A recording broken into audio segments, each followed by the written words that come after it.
ইবনে উমর রাদিয়াল্লাহু তাআলা থেকে বর্ণিত রাসূল আকরাম সাল্লাল্লাহু আলাইহি ওয়াসাল্লাম বলেন, বুনিয়াল ইসলামু খামসিন শাহাদাতি আল্লাহ ইলাহা ইল্লাল্লাহ আন্না মুহাম্মাদুর রাসূলুল্লাহ ওয়া ইকামিস সালাহ ওয়া ইতাইজ যাকাত ওয়াল হজ্জি ওয়া সাওমি রমাদান। আল্লাহ রাসূল বলেন, ইসলামের স্তম্ভ হলো 5টা। প্রথম স্তম্ভের নাম হলো শাহাদাতি আল্লাহ ইলাহা ইল্লাল্লাহ আন্না মুহাম্মাদুর রাসূলুল্লাহ। প্রথম স্তম্ভের নাম হলো আল্লাহ তাআলা এক, তিনি ছাড়া আর কোনো মাবুদ নাই, ইবাদত উপাসনার যোগ্য আর কেহ নাই। মুহাম্মদ সাল্লাল্লাহু আলাইহি ওয়াসাল্লাম আল্লাহ তাআলার রাসূল। এটা হলো ইসলামের প্রথম স্তম্ভ। এই কথার সাক্ষ্য দেওয়া যে আল্লাহ ছাড়া কোনো মাবুদ নাই, হযরত মুহাম্মদ সাল্লাল্লাহু আলাইহি ওয়াসাল্লাম আল্লাহ তাআলার রাসূল। দ্বিতীয় হলো ইকামিস সালাহ, নামাজ আদায় করা। তৃতীয় হলো ওয়াইতাইজ যাকাত, যাকাত দেওয়া। চতুর্থ হলো ওয়াল হজ্জি, হজ আদায় করা। পঞ্চম হলো ওয়াসাওমি রমাদান, রমাদান মাসে রোজা রাখা। রমজান মাসে কি রাখা? রোজা রাখা। এই যে ইসলামের 5টা মূল ভিত্তি, এই 5টা মূল ভিত্তি আবার 2 ভাগে বিভক্ত। কয় ভাগে? 2 ভাগে বিভক্ত। প্রথম ভাগের নাম হলো ইতিকাদ বা বিশ্বাস। ইতিকাদ বা বিশ্বাস কাকে বলা হয়? ইসলামের যে কালিমা আছে, লা ইলাহা ইল্লাল্লাহ মুহাম্মাদুর রাসূলুল্লাহ সাল্লাল্লাহু আলাইহি ওয়াসাল্লাম, এই কালিমাটা অন্তরে বিশ্বাস করা এবং মুখে স্বীকার করা। কোনো একটা মানুষ যদি তামাম জীবন, কোনো বিধর্মী, সে যদি অন্তর দ্বারা বিশ্বাস না করিয়া, সে যদি জবান দিয়ে কোটি থেকে কোটি বার তামাম জিন্দেগিও যদি লা ইলাহা ইল্লাল্লাহ বলতে যদি পার করে দেয়, সে কোনোদিন মুসলমান হতে পারবে না। কারণ তার জন্য প্রথম শর্ত হলো কি, এই কালেমাকে অন্তর দ্বারা কি করা? বিশ্বাস করা। তারপরে তার জবান দিয়ে কি করা? স্বীকার করা। আগে অন্তরকে বিশ্বাস করতে হবে, তারপরে জবান দিয়ে কি করতে হবে? স্বীকার করতে হবে। 2 নাম্বার যে বিষয়, আমল এবং ইবাদত। আমল এবং কি? ইবাদত। এই আমল এবং ইবাদত আবার 3 ভাগে বিভক্ত। প্রথম ভাগ হলো শারীরিক ইবাদত। প্রথম ভাগের নাম কি? শারীরিক ইবাদত। শারীরিক ইবাদত কোনটা? নামাজ এবং রোজা। নামাজ এবং রোজা, এটা দুটো হলো শারীরিক ইবাদত। দ্বিতীয় বিষয় হলো আর্থিক ইবাদত। আর্থিক ইবাদত কাকে বলা হয়? ওই যে আমরা যাকাত দেই, এটা হলো আমার আর্থিক ইবাদত। আর তৃতীয় যে বিষয় হলো, এটা হলো শারীরিক এবং আর্থিক, এই 2টার সমন্বয়ে, অর্থাৎ উভয়টার সমন্বয়ে ইবাদত, যেটার নাম হলো হজ। আলহামদুলিল্লাহ হামদাশ শাকিরিন ওয়া নু'মিনু বিহি ঈমানাল মুকিনিন ওয়া নুকিরু বিওয়াহদানিয়াতিহি ইqরারাশ সাদিকিন ওয়া নাশহাদু আন লা ইলাহা ইল্লাল্লাহু রাব্বুল আলামিন ومكلف الجن والإنس والملائكة المقربين أن يعبدوه عبادة المخلصين ونشهد أن لا إله إلا الله وحده لا شريك له ونشهد أن سيدنا وسندنا وحبيبنا ومولانا محمدا عبده ورسوله الذي أرسله بالحق بشيرا ونذيرا وداعيا إلى الله بإذنه وسراجا منيرا. أما بعد، فقد قال الله تبارك وتعالى في كلامه المجيد وفرقانه الحميد: أعوذ بالله من الشيطان الرجيم. بسم الله الرحمن الرحيم. إن أول بيت وضع مباركا وهدى للعالمين فيه آيات بينات مقام إبراهيم ومن دخله كان آمنا ولله على الناس حج البيت من استطاع إليه سبيلا ومن كفر فإن الله غني عن العالمين وقال تعالى في شان حبيبه ومحبوبه آمرا ومخبرا إن الله وملائكته يصلون على النبي يا أيها الذين آمنوا صلوا عليه وسلموا تسليما اللهم صل على محمد وعلى آل محمد كما صليت على إبراهيم وعلى آل إبراهيم إنك حميد مجيد اللهم بارك على محمد وعلى آل محمد كما باركت على إبراهيم وعلى آل إبراهيم إنك حميد مجيد بارك الله لنا بالقرآن العظيم ونفعنا وإياكم بالآيات والذكر الحكيم والحمد لله رب العالمين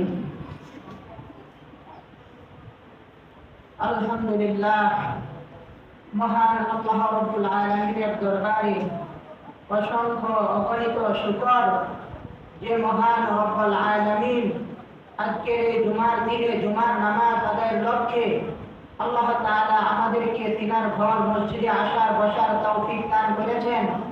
এই জন্য আমরা সকলে দিল থেকে শুকর আদায় করি, বলি আলহামদুলিল্লাহ।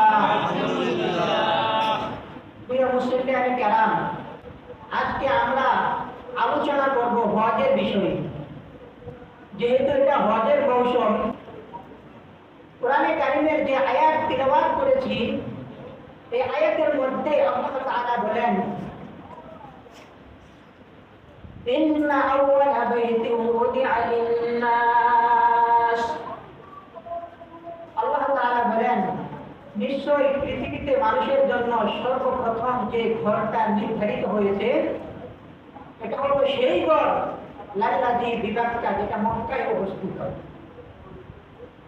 পৃথিবীর মানুষের জন্য সর্বপ্রথম যে ঘরটা নির্ধারণ হয়েছে সেই ঘরটা কোথায় অবস্থিত? মক্কায় অবস্থিত। মুবারাকা ওয়া হুদাল লিল আলামিন। এই ঘরটা হলো বিশ্ববাসীর জন্য বরকতময় এবং হেদায়েত স্বরূপ। সুবহানাল্লাহ। ফীহি আয়াতুন বাইয়িনাতুন মাকামু ইব্রাহিম। এতে রয়েছে মাকামে ইব্রাহিমের মতো প্রকৃষ্ট নিদর্শন। ওমান দাখালাহু কানা আমিনা। যে ব্যক্তি এই ঘরের মধ্যে প্রবেশ করলো সে নিরাপত্তা লাভ করলো। সুবহানাল্লাহ। ওয়ালিল্লাহি আলান নাস হিজ্জুল বাইতি মান ইসতাতা ইলাইহি সাবিলা। আল্লাহ তাআলা বলেন যে ব্যক্তি এই ঘর পর্যন্ত পৌঁছার সামর্থ্য রাখে, বাইতুল্লাহ পর্যন্ত পৌঁছানোর সামর্থ্য যে ব্যক্তি রাখে, ওই ব্যক্তির উপরে আমি আল্লাহ তাআলা হজকে ফরজ করেছি। আর কোন ব্যক্তির ওইখানে পৌঁছার সামর্থ্য থাকার পরে যে ব্যক্তিটা হজ আদায় করবে না, ওমান কাফারা, হজ আদায় করতে অনীহা প্রকাশ করবে, অস্বীকার করবে, হজ আদায় করবে না, সামর্থ্য তার আছে কিন্তু হজ সে আদায় করে না, অস্বীকার করে, অবহেলা করে, আল্লাহ বলেন তার এই অস্বীকার করা, অবহেলা করা আমি আল্লাহর কিছু যায় আসে না। কারণ ফাইন্নাল্লাহা গানিয়্যুন আনিল আলামিন, আমি আল্লাহ হলাম সবচেয়ে বড় ধনী। আমি আল্লাহ কারো মুখাপেক্ষী নই, পৃথিবীর সবাই আমার মুখাপেক্ষী। যার সামর্থ্য আছে বাইতুল্লাহ পৌঁছার, সামর্থ্য থাকার পরেও যে ব্যক্তি হজ পালন করবে না, আল্লাহ বলেন তার এই পালন করা না করা, তার অস্বীকার করা, অবহেলা করা, সেখানে যাওয়া না যাওয়া আমি আল্লাহর কিছু যাই আসে না। কারণ আমি কারো মুখাপেক্ষী নই, দুনিয়ার সবাই আমার কি মুখাপেক্ষী। পৃথিবীর সকল মুসলমান যারা স্বাধীন, বিবেক বুদ্ধিওয়ালা, আকলওয়ালা, যাদের ধন সম্পদ আছে, বাইতুল্লাহ পৌঁছানোর সামর্থ্য যাদের আছে, প্রত্যেকের উপরে আল্লাহ তাআলা হজকে ফরজ করেছেন। বর্তমানে যে মাস চলতেছে আরবিতে হজের মৌসুম চলতেছে, আমরা বলতে পারি যে হজের তো অনেক দেরি। হ্যাঁ, হজের অনেক দেরি। হজের কার্যক্রম শুরু হয় জিলহজ মাসের 8 তারিখ থেকে 12 তারিখ, এই 5 দিনে হজের সমস্ত কার্যক্রম শেষ হয়ে যায়। জিলহজের 8 থেকে 12 তারিখ, এই 5 দিনের মধ্যে হজের সমস্ত কার্যক্রম শেষ হয়ে যায়। কিন্তু এটার প্রস্তুতিটা নিতে হয় আরো আগে থেকে। আল্লাহ তাআলা বলেন আল হাজ্জু আশহুরুন মা'লুমাত। হযরত আব্দুল্লাহ ইবনে উমর রাদিয়াল্লাহু তাআলা আনহু আল হাজ্জু আশহুরুন মা'লুমাত এই আয়াতের ব্যাখ্যায় তিনি বলেন যে হজের কিছু প্রসিদ্ধ মাস আছে, এই মাসগুলো হলো শাওয়াল, যেটা বর্তমানে চলতেছে, জিলহজ এবং জিলহজের প্রথম 10 দিন। প্রথম কি 10 দিন, এটা হলো হজের মৌসুম। অর্থাৎ কোনো ব্যক্তি যদি এই শাওয়াল মাস থেকে সে যদি হজের জন্য ইহরাম বাঁধে, আর কোনো কারণে যদি তার ইহরাম যদি ছুটে না যায়, তাহলে সে এই ইহরাম বাঁধার মাধ্যমে সে কি করতে পারবে? হজ আদায় করতে পারবে। তবে এই শাওয়াল মাস থেকে ইহরাম বেঁধে সে যদি হজ আদায় করে, তবে তার এই ইহরাম বেঁধে হজ আদায় করাটা হবে মাকরুহ। ইসলামী শরিয়াত 5টা বিষয়ের উপরে প্রতিষ্ঠিত। ইসলামী শরিয়াতের স্তম্ভ হলো 5টা। 5টার মধ্যে একটা হলো হজ। হযরত আব্দুল্লাহ ইবনে উমর রাদিয়াল্লাহু তাআলা থেকে বর্ণিত, রাসূল আকরাম সাল্লাল্লাহু আলাইহি ওয়াসাল্লাম বলেন বুনিয়াল ইসলামু খামসিন শাহাদাতি আল্লাহ ইলাহা ইল্লাল্লাহ আন্না মুহাম্মাদুর রাসূলুল্লাহ ওয়া ইকামিস সালাহ ওয়া ইতাইজ যাকাত ওয়াল হজ্জি ওয়া সাওমি রমাদান। আল্লাহ রাসূল বলেন ইসলামের স্তম্ভ হলো 5টা। প্রথম স্তম্ভের নাম হলো শাহাদাতি আল্লাহ ইলাহা ইল্লাল্লাহ আন্না মুহাম্মাদুর রাসূলুল্লাহ। প্রথম স্তম্ভের নাম হলো আল্লাহ তাআলা এক, তিনি ছাড়া আর কোনো মাবুদ নাই, ইবাদত উপাসনার যোগ্য আর কেউ নাই। মুহাম্মদ সাল্লাল্লাহু আলাইহি ওয়াসাল্লাম আল্লাহ তাআলার রাসূল। এটা হলো ইসলামের প্রথম স্তম্ভ। এই কথার সাক্ষ্য দেওয়া যে আল্লাহ ছাড়া কোনো মাবুদ নাই, হযরত মুহাম্মদ সাল্লাল্লাহু আলাইহি ওয়াসাল্লাম আল্লাহ তাআলার রাসূল। দ্বিতীয় হলো ওয়া ইকামিস সালাহ, নামাজ আদায় করা। তৃতীয় হলো ওয়া ইতাইজ যাকাত, যাকাত দেওয়া। চতুর্থ হলো ওয়াল হজ্জি, হজ আদায় করা। পঞ্চমে হলো ওয়া সাওমি রমাদান, রমাদান মাসে রোজা রাখা। রমজান মাসে কি রাখা? রোজা রাখা। এই যে ইসলামের 5টা মূল ভিত্তি, এই 5টা মূল ভিত্তি আবার 2 ভাগে বিভক্ত। কয় ভাগে? 2 ভাগে বিভক্ত। প্রথম ভাগের নাম হলো ইতিকাদ বা বিশ্বাস। ইতিকাদ বা বিশ্বাস কাকে বলা হয়? ইসলামের যে কালিমা আছে লা ইলাহা ইল্লাল্লাহ মুহাম্মাদুর রাসূলুল্লাহ সাল্লাল্লাহু আলাইহি ওয়াসাল্লাম, এই কালিমাটা অন্তরে বিশ্বাস করা এবং মুখে স্বীকার করা। কোনো একটা মানুষ যদি তামাম জীবন, কোনো বিধর্মী, সে যদি অন্তর দ্বারা বিশ্বাস না কইরা, সে যদি জবান দিয়ে কোটি থেকে কোটি বার তামাম জিন্দেগিও যদি লা ইলাহা ইল্লাল্লাহ বলতে যদি পার করে দেয়, সে কোনোদিন মুসলমান হতে পারবে না। কারণ তার জন্য প্রথম শর্ত হলো কি? এই কালেমাকে অন্তর দ্বারা কি করা? বিশ্বাস করা। তারপরে তার জবান দিয়ে কি করা? স্বীকার করা। আগে অন্তরকে বিশ্বাস করতে হবে, তারপরে জবান দিয়ে কি করতে হবে? স্বীকার করতে হবে। 2 নাম্বার যে বিষয় আমল এবং ইবাদত। আমল এবং কি? ইবাদত। এই আমল এবং ইবাদত আবার 3 ভাগে বিভক্ত। প্রথম ভাগ হলো শারীরিক ইবাদত। প্রথম ভাগের নাম কি? শারীরিক ইবাদত। শারীরিক ইবাদত কোনটা? নামাজ এবং রোজা।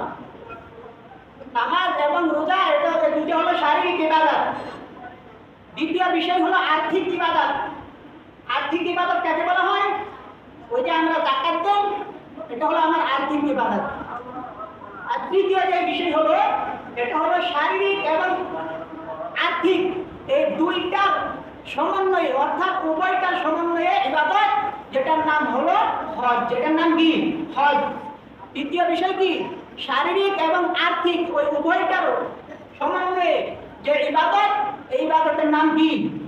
হজ। এই ইবাদতের নাম হলো হজ। এখন দেখেন ক্ষেত্র বিশেষ ভালো করে বুঝবেন, আবার উল্টা পাল্টা লাগেন না। ক্ষেত্র বিশেষ হজের গুরুত্ব নামাজের চাইতে বেশি। হজের গুরুত্ব নামাজের চাইতে বেশি, ক্ষেত্র বিশেষ। কেমন ভাবে? যেমন ভাবে আপনি এখন ফজরের নামাজ কোনো কারণে আপনি মিস করলেন, করতে পারেন নাই, কিন্তু এই ফজরের নামাজটা আপনি ইচ্ছা করলে কোনো এক সময় আজকের ভিতরে আপনি কাজা করে নিতে পারবেন। কিন্তু হজ আপনার উপর এই বছর ফরজ ছিল, এই হজ আপনি কাজা করলেন, হজ আপনি আদায় করতে পারেন নাই। ইচ্ছা করলেই কি আপনি আগামী 6 মাসের মধ্যে এই হজ আদায় করতে পারবেন? পারবেন? ইচ্ছা করলে কি করবেন না? পারবেন না। আগামী 1 বছরের অপেক্ষায় থাকতে হবে। আর আগামী 1 বছরের অপেক্ষায় থাকতেন, আগামী 1 বছরে কত কিছু ঘটতে পারে। আগামী 1 বছরে এমনও হতে পারে আপনি দুনিয়াতে নাও থাকতে পারেন, আবার এমনও হতে পারে আগামী 1 বছর আপনার এই বছর যে আপনার উপরে ফরজ ছিল, আপনার অবস্থা ভালো ছিল, শারীরিক অবস্থা ভালো ছিল, আপনার হয়তো যাওয়ার জন্য রাস্তাও ক্লিয়ার ছিল, সবকিছু আপনার অনুকূলে ছিল। আগামী বছর হয়তো এমন হবে আপনার উন্নতি থাকবে না, বরং অবনতি হবে।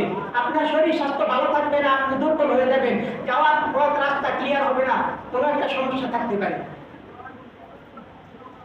তাহলে হজটা আপনি কাজা করলে, ইচ্ছা করলে আপনি সেটা কি করতে পারতেছেন না, নামাজের মতো আর কাজা আদায় করে ফেলতে পারতেছেন না। নামাজ আপনার যখন কাজা হবে, এই কাজা নামাজ আপনার জন্য আদায় করার জন্য কোনো বাধা ধরার কোনো নিয়ম নেই। শুধু মাত্র অক্টগুলা বাদ দিয়া যে কোনো দিন, যে কোনো সময়, যে কোনো জায়গায়, যে ওই ওয়াক্তের ইচ্ছা কাজা নামাজ আপনি আদায় করতে পারবেন। কিন্তু হজ কি করবেন না? পারবেন না। তাহলে বোঝা গেল এই ক্ষেত্রে এই দিক দিয়ে যদি আমি লক্ষ্য করি, তাহলে নামাজের চাইতে হজের গুরুত্ব কি বেশি। আল্লাহ রাসূল বলেন যে তোমরা তাড়াতাড়ি হজ আদায় করো, কারণ তোমাদের সামনের অবস্থা কি হবে, সামনে তোমরা কি অবস্থার সম্মুখীন হবে সেটা কিন্তু কেউ জানো না। হজ শব্দের আবিধানিক অর্থ হলো সংকল্প করা, ইচ্ছা করা। আপনি যে হজ করবেন, হজের ইচ্ছা তো আপনার ভিতরে থাকতে হবে। অনেক মানুষ আমরা আছি হজ করবো দূরের কথা, হজের ইচ্ছাটাই আমার মধ্যে নেই। টাকা পয়সা ঠিকই আছে, সামর্থ্য আছে, শারীরিক সুস্থতাও আছে, কিন্তু নাই কি? হজের ইচ্ছাটা আমার ভিতরে নেই। হজ শব্দের আবিধানিক অর্থই হলো ইচ্ছা করা, সংকল্প করা, প্রতিজ্ঞাবদ্ধ হওয়া যে আমি হজ করবো, আমি কি করবো? হজ করবো, এই ইচ্ছা আমার ভিতরে নেই। আর হজ কাকে বলা হয়? ইসলামী শরীয়তের পরিভাষায় নির্দিষ্ট কোনো মাসে, নির্দিষ্ট দিনে, নির্দিষ্ট সময়ে, নির্দিষ্ট জায়গায়, নির্দিষ্ট শরীয়তের নির্দেশিত পন্থা মোতাবেক পদ্ধতি অনুযায়ী কিছু কাজ আঞ্জাম দেওয়াকে বলা হয় হজ।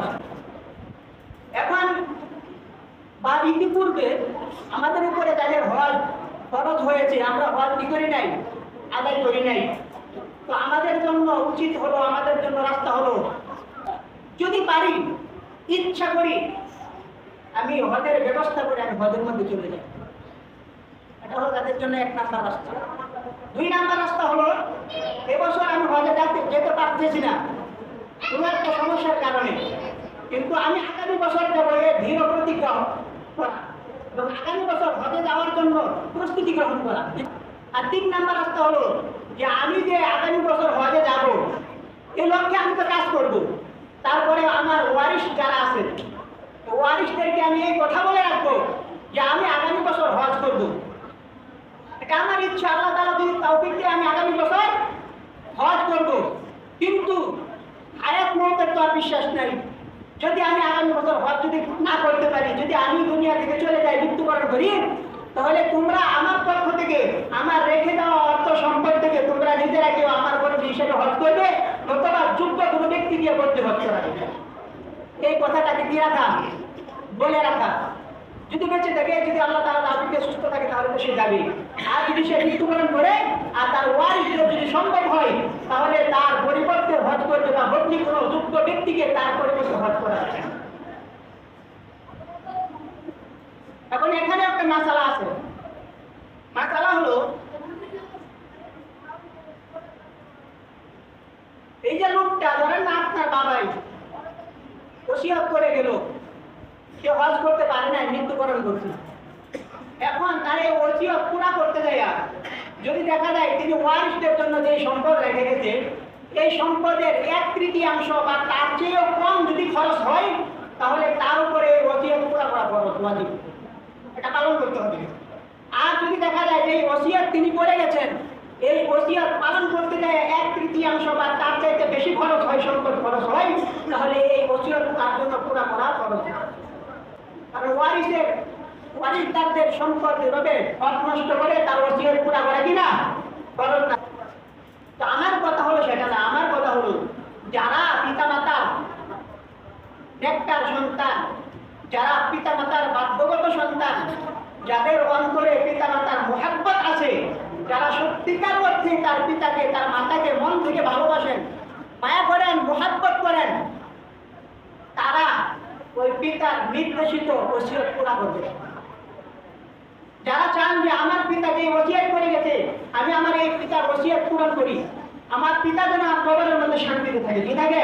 শান্তিতে থাকে। যদি আপনি আপনার পিতার বাধ্যগত সন্তান হয়ে থাকেন, যদি সত্যিকার অর্থে আপনার পিতার জন্য আপনার অন্তরের মধ্যে দরদ থেকে থাকে, তাহলে আপনি আপনার পিতার এই ওসিয়ত পূরণ করবেন। আর যে ব্যক্তিটার উপরে হজ ফরজ হয়েছে, হজ আদায় করে না, কোনো কারণ নাই, সে হজ কি করে না, আদায় করে না, কারণ একটাই, কোনো কারণ নাই, কারণ একটাই, যারা হজ আদায় করে না কারণ একটাই, একটা হলো ব্যস্ততা আর একটা হলো টাকা পয়সার মায়া। একটা ব্যস্ততা, আরেকটা কি? টাকা পয়সার মায়া। এই কারণগুলোর জন্য তার উপরে হজ ফরজ হওয়ার পরেও সে কি করে না, হজ করে না। এখন যে ব্যস্ততার কারণে হজ করে না, যে টাকা পয়সার মায়া মহব্বতের কারণে হজ করে না, আল্লাহর হাবিব বলেন ইনশাআ ইয়াহুদিয়া ওয়া ইনশাআ নাসরানিয়া, যে ব্যক্তিটা টাকার মহব্বত করে হজ করলো না, যে ব্যক্তিটা ব্যস্ততার মায়াজালে পড়ে হজ করলো না, ওই ব্যক্তির মৃত্যু হয় ইহুদি হয়ে হোক, ওই ব্যক্তির মৃত্যু হোক নাসারা হয়ে হোক, আমি রাসূলের কিচ্ছু যায় আসে না। আলহামদুলিল্লাহ, আপনি মুসলমান, রাসূল বলতেছে ও হয় ইহুদি হয়ে নাসারা মৃত্যুবরণ করো, না হয় সে কি হলো, নাসারা হয়ে মৃত্যুবরণ করো, আমি রাসূলের তাতে কিচ্ছু যায় আসে না। আর যার সামর্থ্য থাকার পরেও ব্যস্ততার কারণে, টাকা পয়সার মায়া মহব্বতের কারণে যে হজ করলো না, আর আল্লাহ রাসূল তারে বললো সে হয় ইহুদি হয়ে মরুক, না হয় সে নাসারা হয়ে মরুক, তাহলে এই ব্যক্তিটা যদি মৃত্যুবরণ করে, তাহলে রাসূল কি তাকে সাফায়াত করবে কিনা? আমাদের কিন্তু চালাকির কোনো সীমা নাই। আমরা অনেকে অনেক দলিল পেশ করি যে হজ এই কারণে আমি হজ করতে পারি না। তো আপনারা আর কি চালাক, আমাদের মাথার মধ্যে আর কি বুদ্ধি? আপনি আমি যে কি বলবো এগুলা কি আল্লাহ জানে না? আপনি আমি যে কি দলিল দিব এটাও কি আল্লাহ জানে? ওমা কারু ওমা কারাল্লাহ ওয়াল্লাহু খায়রুল মাকিরিন। আপনি আর কত চালাক, কত বুদ্ধিমান, তার চাইতে বেশি আল্লাহ। কথা বলেন ঠিক না বেশি? অনেকেই বলে এই কথা যে হজ কিভাবে করবো, আমার তো আর জায়গা জমি সম্পদ নাই, জমি জামা যা ছিল, বাড়ি গাড়ি যা ছিল, সব তো সন্তানদেরকে দিয়ে দিচ্ছি, সব এখন সন্তানের নামে। আপনারা কে বলছে ফরজ বিধান আদায় না করে আপনার সন্তান এগুলো দিয়ে দিতেন? এই দলিল দেখাই আল্লাহর কাছে পার পাবেন না, এটার জন্য আপনার বিচার হবে। আপনি কেন হজ আদায় না করে আপনার সন্তানদেরকে এগুলো দিয়ে দিলেন? 2 নাম্বার হলো, আরেকটা দলিল পেশ করি। একটা সময় ছিল, ধরেন না আজ থেকে 10 বছর 15 বছর 20 বছর আগে 50,000 টাকা হলে হজে যাওয়া যেত। ধরেন একটা সময় 50,000 টাকা হলে হজে যাওয়া যাইতো। ওই সময় আপনার কাছে 50,000 টাকাও ছিল, বাইতুল্লাহ যাওয়া আসার মতো সামর্থ্যও ছিল, কোনো সমস্যা আপনার ছিল না, তখন আপনি হজ করেন নাই। এখন হজ করতে গেলে 3 লাখ 2.5 লাখ 2 লাখ এমন টাকা লাগে। এখন আপনি এসে দলিল দেন 3 লাখ 2.5 লাখ টাকা লাগে, আমার তো এত সামর্থ্য নাই, আমি কেমনে হজ করবো, আমার উপরে হজ খরচ না। অবশ্যই আপনার উপরে হজ খরচ। ওই যে যখন 50,000 টাকা ছিল তখন হজ করেন নাই, তখন থেকে আপনার উপরে হজ খরচ হয়ে আছে, এখনো আছে। সামনে আপনার উন্নতি হোক বা অবনতি হোক, উন্নতি না হোক কিন্তু ফকিরও থাকেন আপনি, তার উপরে আপনার উপর, তারপরে আপনার উপরে হজ খরচ হয়েই থাকবে। কারণ যখন 50,000 ছিল তখন তো সামর্থ্য ছিল আদায় করে, তাই কথা বলেন ঠিক না ঠিক? হ্যাঁ, আপনার চাইতে আমার চাইতে আল্লাহ তাআলা কম জানে না। যাদের উপরে হজ ফরজ, নিয়ত করে আমি হজ করবো, হজ না করে বাইতুল্লাহ জিয়ারত না করে কাপড়ের কাপড় গায়ে জড়ানোর আগে ইহরামের কাপড় যেন আল্লাহ তাআলা গায়ের মধ্যে জড়ায় দেয়, এই দোয়া করি আর সেই লোককে কাজ করি। কথা বলেন ঠিক না ঠিক? এই ধোঁকাবাজি এগুলা চলবে না। টাকা পয়সার মায়া করি, মনে করি গরিব হয়ে যাব না। আল্লাহ রাসূল বলেন তাবিউ বাইনাল হজ্জ ওয়াল উমরা ফাইন্নাহুমা ইয়ানফিয়ানি লিল ফাকরা ওয়াজ জুনুব। আল্লাহ রাসূল বলেন যে তোমরা হজ এবং উমরা একের পর এক আদায় করো। তাবিউ বাইনাল হজ্জ ওয়াল উমরা, তোমরা হজ এবং উমরা একের পর এক আদায় করো। ফাইন্নাহুমা ইয়ানফিয়ানি লিল ফাকরা ওয়াজ জুনুব। এই হজ এবং উমরা আদায় করার দ্বারা তোমাদের দারিদ্রতাও দূর হবে, তোমাদের জিন্দেগির গুনাহও মাফ হবে। সুবহানাল্লাহ। আল্লাহ রাসূল বলছে হজ করার দ্বারা দারিদ্রতা দূর হবে, আপনার গরিবী হালত দূর হবে। কারণ আপনি আমি মনে করি হজ করলে 3 লক্ষ টাকা যাবে, তাহলে আমি আমার গরিব হয়ে লাগবে, দারিদ্রতা দূর হবে, কিন্তু আগে আমরা গরিব হব। আপনার মনে হলো এটা, কিন্তু আল্লাহ রাসূল কি বলছে যে হজ করলে দারিদ্রতা দূর হবে। কি হবে? দারিদ্রতা দূর হবে, আপনার জিন্দেগির গুনাহ মাফ হবে। শুধু তাই নয়, আল্লাহ রাসূল বলেন যে ব্যক্তি হজ করবে, এই হজটা এমন ভাবে করবে যে হজ করার সময় কোনো গুনাহের কাজ করবে না। এই হজ করার সময় সে তার হালাল স্ত্রী সম্পদ থেকে বিরত থাকবে। এই ব্যক্তিকে আল্লাহ তাআলা হজের ময়দান থেকে বাড়িতে এমন ভাবে ফিরাইয়া দিবে, একটা শিশু যেমন মায়ের গর্ভ থেকে নিষ্পাপ হয়ে দুনিয়ার জমিনে আসে, আল্লাহ তাআলা বাইতুল্লাহ থেকে ওই হজের মাঠ থেকে তার ঘরে এমন নিষ্পাপ বানায় বাড়িতে পাঠাবে। সুবহানাল্লাহ। শুধু তাই নয়, যারা আমরা হজ করতে যাই, যার হজ আল্লাহ কবুল করবে, ওই মানুষ আমলের ময়দানে জিরো থেকে হিরো। ওই মানুষটা হজ করার উসিলায় পবিত্র মদিনার জিয়ারত ধন্য করে। সুবহানাল্লাহ। পবিত্র মদিনা কি করে? জিয়ারতে ধন্য হয়। আর আল্লাহ তাআলা বলেন আব্দুল্লাহ, মদিনার মাটিকে আল্লাহ তাআলা পবিত্র মাটি হিসেবে আখ্যায়িত করেছেন। এই মদিনার মাটি রাসূল আকরাম সাল্লাল্লাহু আলাইহি ওয়াসাল্লামের আগমনে ধন্য হয়েছে। সুবহানাল্লাহ। মদিনার আকাশে বাতাসে রাসূল আকরাম সাল্লাল্লাহু আলাইহি ওয়াসাল্লামের শ্বাস প্রশ্বাসের নিঃশ্বাসগুলো মিশে আছে। সুবহানাল্লাহ। এই মদিনাকে রাসূল আকরাম সাল্লাল্লাহু আলাইহি ওয়াসাল্লাম এত ভালোবাসতেন, যদি মদিনার ধুলো মাটিগুলা বালিগুলা যদি উড়ে এসে নবীজির মুখমণ্ডলের মধ্যে পড়ত, রাসূল সাল্লাল্লাহু আলাইহি ওয়াসাল্লাম এই মাটিগুলা ময়লা ধুলাগুলা সাথে সাথে পরিষ্কার করতেন না। সুবহানাল্লাহ। আর যারা হজ করবে তাদের জন্য সৌভাগ্য হলো তারা বাইতুল্লাহ যখন নামাজ পড়বে, এটা হলো তাদের একটা সৌভাগ্য। আর যখন মসজিদে নববীতে নামাজ আদায় করবে, এটাও তাদের জন্য একটা সৌভাগ্য। মসজিদে নববীর মধ্যে নামাজ আদায় করে তারা পরম তৃপ্তি উপভোগ করবে, লাভ করবে। বাইতুল্লাহর মধ্যে যদি কোনো হাজি কোনো ব্যক্তি সে যদি 1 রাকাত নামাজ পড়ে, তার আমল নামার মধ্যে 1 লক্ষ রাকাত নামাজ পড়লে যে সওয়াব, এই সওয়াব তাকে দিয়ে দেওয়া হবে। সুবহানাল্লাহ।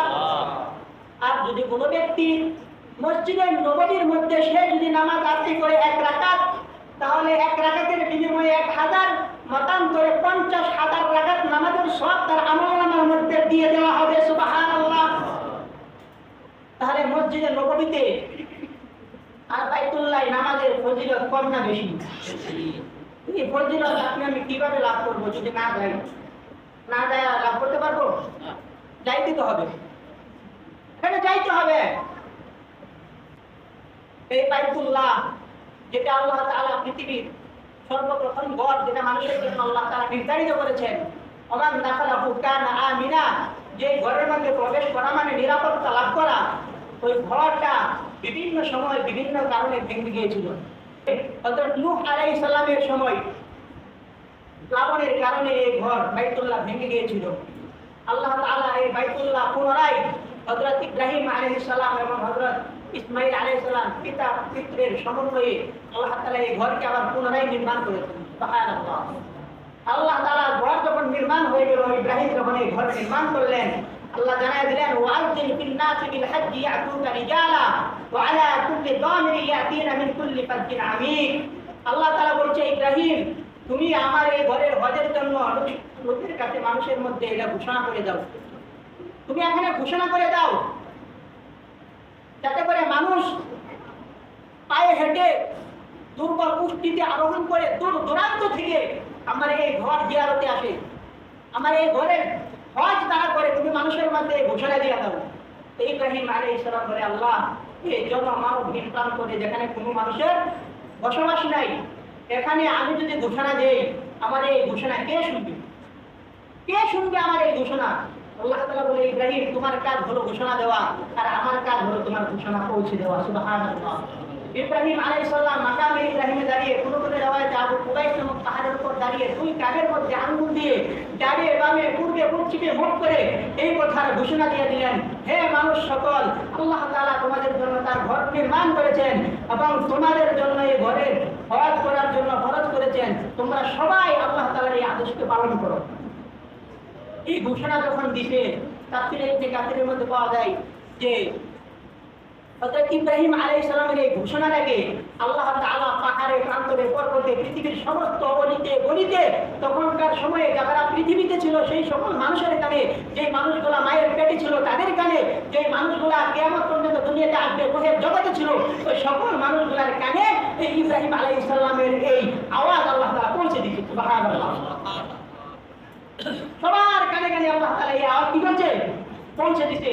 যে মানুষটা ওই দিন এই আওয়াজ শুনে লাব্বাইক বলেছে, ওই মানুষটা একদিন দুনিয়ার জমিনে লাব্বাইক বলতে বলতে আরাফাত ময়দানে হাজির হবে, বাইতুল্লাহ তাওয়াফ করবে। সুবহানাল্লাহ। শুধু তাই নয়, এই আওয়াজটা শুনে যত মানুষ যতবার লাব্বাইক বলেছে ওই মানুষগুলা ঠিক ততবারই হজ করবে। সুবহানাল্লাহ। রাজি আছি তো বাইতুল্লাহ হজ করতে? রাজি আছি না? ইনশাআল্লাহ। যাদের গরিবী হালত, তাদের চোখের মধ্যে কত স্বপ্ন, আল্লাহ তাআলা যদি আমাদের সামর্থ্য দিত তাহলে আমি আল্লাহর ঘর বাইতুল্লাহ তাওয়াফ করতাম, নবীর রওজা আমি জিয়ারত করতাম, কিন্তু তাদের সামর্থ্য নাই, কিন্তু তাদের চোখের মধ্যে স্বপ্ন, মনের মধ্যে আশা। কথা বলেন ভিক্ষা দেখি। আর আমাদের সামর্থ্য আছে, শক্তিও আছে, কিন্তু আমাদের ইচ্ছা নাই। কথা বলেন, আমাদের আশা নাই, আকাঙ্ক্ষা নাই। আমরা যে কি ধরনের মুসলমান হইলাম কেউ পারি না। কথা বলেন ভিক্ষা দেখি। আমাদের সমাজে একটা রেওয়াজ আছে কি জানেন? মানুষ বুড়া হয়ে পূজা হয়ে যায়, হজের কথা খেলেই করে না। বুড়া হয়ে কি হয়? পূজা হয়, হজের কথা খেয়াল করে না। যারা চাকরিজীবী এরা মনে করে চাকরি করি, যখন অবসর হবে তখন হজের বিষয়টা দেখা যাবে। যারা ব্যবসায়ী এরা বলে এখন যদি হজ করি 2 নাম্বারিতে ব্যবসা করি, এটা তো প্রতিফল না। এখন ব্যবসার মধ্যে ধোঁকাবাজি করি, প্রতারণা করি, একের মধ্যে 2 মিলাই দিয়ে দিই। কথা কোন ঠিক না বেটি? এখন যদি আমি হজ করি তাহলে হজের থেকে তো আর এগুলো করা যাবে না। যদি করে তাহলে আমার হজ কে আর কবুল হবে? এখন সে চিন্তা করে আগে পাটপাড়ি ব্যবসা কতদিন করি, ওই এক সময় হজ করে তো দুলে মসজিদে করে যাবো। কথা কোন ঠিক না বেটি? কি কয় না? হ্যাঁ না। আর হজ করতে হলে শারীরিক একটা শক্তির দরকার আছে, শারীরিক শক্তির দরকার আছে। যেটা পুরো হয়ে পূজা হয়ে গেছে, হজ করতে পারবো? লক্ষ লক্ষ কোটি কোটি মানুষের ভিড়ে সে কিভাবে হজ করবে? মানুষের পালাপ করে বলে বলতেও পারে। কথা কোন ঠিক না বেটি? আল্লাহ রাসূল বলেন আল হাজ, আল হাজ, হজ কষ্টকর জিনিস। হজ কিসের জিনিস? কষ্টকর জিনিস। এই কষ্টকর জিনিস আদায় করতে আপনাকে সময় থাকতে চাইতে হবে। রাসূল সাল্লাল্লাহু আলাইহি ওয়াসাল্লাম হাদিসের মধ্যে বলছে, যে ব্যক্তি হজ করলো আর আমার মৃত্যুর পরে আমার রওজা জিয়ারত করলো, কানা কামান জারানি ফি হায়াতি, ওই ব্যক্তি যেন জীবন দশায় আমি রাসূলের সাক্ষাৎ লাভ করব। সুবহানাল্লাহ। মান যারা কবরি ওয়াজাবাত লাহু শাফাআতি, আর যে ব্যক্তি হজ করতে আইসা মদিনায় আইসা আমার কবরকে, আমার রওজাকে জিয়ারত করলো, তার জন্য আমি রাসূলের শাফাআত ওয়াজিব হয়ে গেল। সুবহানাল্লাহ। তার জন্য আমি রাসূলের শাফাআত কি ওয়াজিব। তাহলে এই যে ফায়দাগুলা এগুলো আমরা তো হজে না যাইলে আমরা পাইতেছি না, কথা বলেন ঠিক না বেটি? তাহলে আমরা কি হজে যাইতে রাজি আসিনি? এগুলা ধন সম্পদ আগে সন্তানে বাদ করে দিয়েন না। আগে দেখেন এই ধন সম্পদের উপরে কোন কোন বিধান আল্লাহ তাআলা আপনার উপরে না ন্যস্ত করতে অর্পিত করছে, বিধানগুলো আগে পালন করেন। আর যদি সন্তানকে দিয়ে থাকেন, সন্তানকে বুঝান, বাবা এগুলো তো আমারই, তোমাদেরকে দিছি, হজ তো করে না, হজ তো আমার উপরে খরচ। আর যে বাবা মারা গেছে, বাবার সম্পত্তি ভোগ করতেছেন, বাবা যে হজ করে না খরচ ছিল, বাবা যে বাবারে কোথা খাইতেছে, এই মায়া প্রাণ নাই, মহাব্বত নাই।